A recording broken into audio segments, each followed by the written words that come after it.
आज ये ज़माना अलग हो गया है कि भगवान से भी लेन देन का मामला चल रहा है कि आप मेरा ये काम कर दो तो ये हो जाएगा, और काम एक भी नहीं हुआ तो भगवान बदल ले, कि वही कहीं और माथा टेकते हैं, यहाँ तो काम हो नहीं रहा। तो ये भक्ति नहीं होती। तो एक तो जो परसेप्शन भक्ति का बन गया है कि भजन कीर्तन पूजा पाठ कर लिया और भक्ति हो गई। भक्ति का असल मीनिंग है सरेंडर, समर्पण।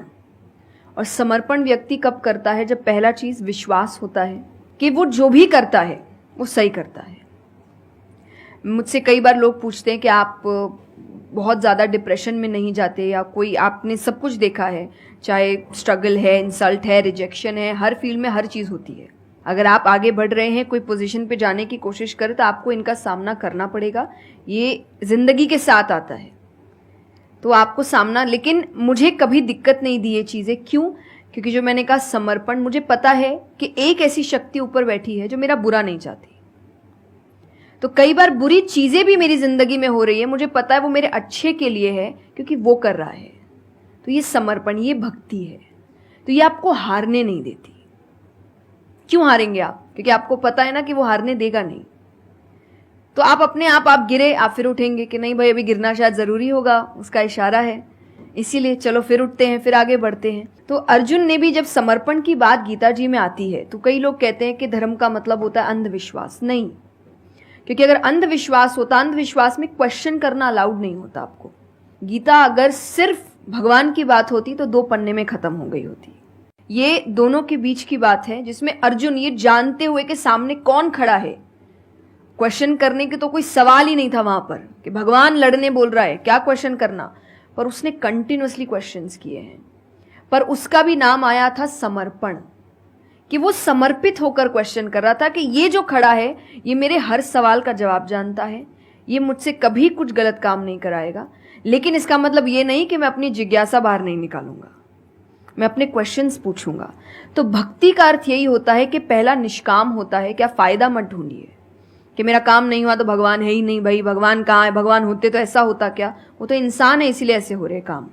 भगवान ने तो सबको देखे, बच्चा तो मासूम ही होता है, बड़े होके खराब हो जाता है। कोई बच्चा गलत आपने देखा है क्या? छोटा सा बच्चा ही डॉन बनने के बारे में सोच रहा है, वो तो बच्चा ही होता है, मासूम होता है, सच्चा होता है। तो भगवान इसलिए कहते बच्चे भगवान का रूप है, क्योंकि वो एकदम प्योर होते हैं। बड़े होने के बाद हम काम खराब करते हैं और नाम फिर हम भगवान का देते हैं, क्योंकि हमको इल्जाम लगाने के लिए लोग चाहिए। ये फेलियर्स के लिए भी, आप फेलियर्स के लिए भी हम कहते हैं मेरा काम अच्छा नहीं था, मेरा समय अच्छा नहीं था, मुझे पेरेंट्स ने सपोर्ट नहीं किया, मेरे पास ये नहीं था। वरना अगर देखा जाए इन्हीं सिचुएशन में कई लोग हैं जो काम करके आगे बढ़ जाते हैं। तो करने वाला तो कर लेगा, नहीं करने वाला इल्जाम लगाएगा। तो वो इल्जाम अभी हमें ऐसे दिखता है, एक ऐसा कोई है जो सामने तो खड़ा नहीं है, भगवान लगाओ इल्जाम। एक फोटो है ना इंटरनेट पे कि भगवान खड़े, छोटी बच्ची खड़ी है, छोटी बच्ची के हाथ में एक टेडी बेयर है, तो भगवान वो मांग रहे हैं और वो बच्ची बोली मुझे बहुत अच्छा लगता है, मुझे नहीं देना। उसको नहीं पता कि भगवान के पास पीछे एक बड़ा सा टेडी बेयर रखा है और भगवान उसको कह रहे हैं कि बस दे दो और मुझ पे विश्वास रखो कि वो दे दो छोटी चीज जो तुमसे, आपको वो बुरी लग रही है उस वक्त कि मेरे साथ गलत हो गया या मेरा छोटा काम नहीं हुआ, मैंने तो इतनी पूजा की थी, इतना काम किया था। शायद तुम उस काम के लिए नहीं बने हो, तुम और बड़े चीज के लिए बने हो। तो निष्काम क्या है कि आपकी भक्ति निष्काम है, स्वार्थ से नहीं बनी है, तो भक्ति आगे बढ़ेगी। दूसरा सरेंडर, कि मेरे हर सवाल का उत्तर सिर्फ उसके पास है। तो ये 2 चीजें भक्ति बनाती, 2 चीजें जो भक्ति में। तीसरा हम जब करते हैं सत्संग, जो उन्होंने कहा सत्संग का एक सत्य के संग। तो सत्य कौन है? जब हम शास्त्रों में देखते हैं, सबसे पहला श्लोक जो श्रीमद् भागवत में आता है वो भगवान का स्वरूप बता रहा है। उसमें है सच्चिदानंद रूपाय। सच्चिदानंद का मतलब होता है 3 चीजें मिलकर बनती है, वो है सत, चित और आनंद। जो ये 3 चीजों को जीवन में समझ लेगा सही से, उसने भगवान को समझ लिया, क्योंकि भगवान का रूप ही सच्चिदानंद है। तो सबसे पहला है सच, जो कहा गया सच की राह पर चलो। जो हम ये एक्चुअली आपने एग्जैक्ट वर्ड उस वक्त बोले, मैं अपनी कथा में भी कहती हूँ कि आजकल हम इतनी छोटी छोटी बातों पे झूठ बोलते हैं कि हम किसी से मिलने जा रहे हैं और हम घर से भी नहीं निकले, अरे 5 मिनट, अरे सिग्नल पे खड़ा हूँ, अरे बस पहुंच गया, अरे क्या हो गया, वो 2 बातें तो सुनाएगा ना सिर्फ कि तुम समय लेकर नहीं आए। पर हम इतनी इतनी सी बातों में झूठ बोल रहे हैं। ये हमें लगता है कि कोई बड़ी बात नहीं, पर ये बहुत बड़ी बात है। कि आप इतना भी सच का सामना नहीं कर सकते, और फिर हमें लगता है कि हम लाइफ के जो प्रॉब्लम्स है उसका सामना कर लेंगे, खुद के सच का तो सामना कर नहीं पा रहे हैं। जिंदगी का सच सामने आएगा तब तो बैंड ही बज जाएगी पूरी, क्योंकि वो कठिन है। जिंदगी आसान नहीं है, किसी के लिए नहीं, भगवान के लिए भी नहीं हुई। आप राम जी को उठाइए, कृष्ण जी को उठाइए, जब तक यहां रहे कोई सुखी नहीं रहा।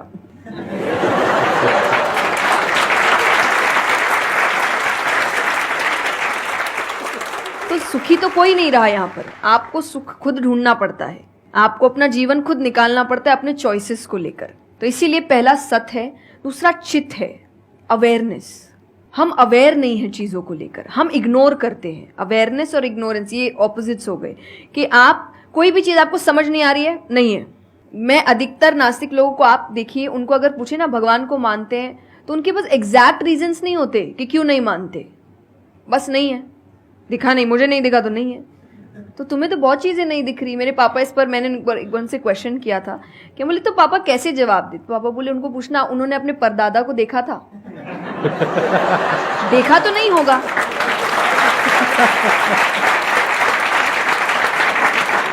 सुना है, दादा से सुना है, पापा से सुना है कि थे, मैंने तो नहीं देखा, तो मैं बोल दूं वो थे ही नहीं। कुछ तो सच्चाई होगी, उसको ढूंढने की कोशिश करो। मैं धर्म के लिए हमेशा कहती हूं कि आपको ढूंढना पड़ेगा। भगवान, मेरे पापा ने मुझे एक बात कही थी, भगवान मानने की चीज है, जानने की नहीं। जानना क्या होता है, पहले इस्तेमाल करे फिर विश्वास करे।